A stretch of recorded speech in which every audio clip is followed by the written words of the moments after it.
Hello guys, para bumalik yung alindog nung stepboard natin, meron isang solusyon dito na nakagawa na, no?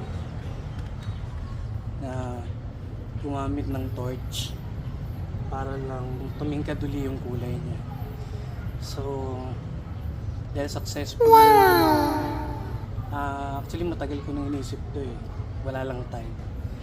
So ito gagawin natin para bumalik yung tingkad ng kulay sa stepboard.